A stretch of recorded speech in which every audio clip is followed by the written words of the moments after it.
Pinagbabawal nila dito sa EDSA daw mag-park. Ano ba yan? Rally na dito ka sa EDSA tapos bawal yung mag-park. Ano ba yan? Mga kabayan, oh, pinagbabawal na raw. Ano mga kwan yan eh, rally yan eh. Bawalan mo yung mga tao. Kaya punta na kayo dito.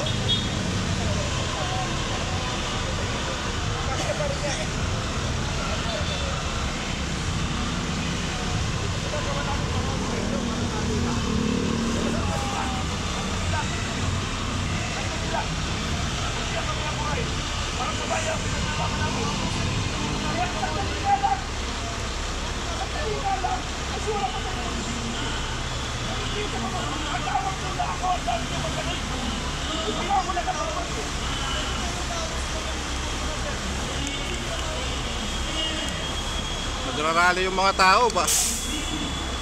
Paano pag napuno ng tao rito? Paalisin mo yung tao pag napuno na yung EDSA?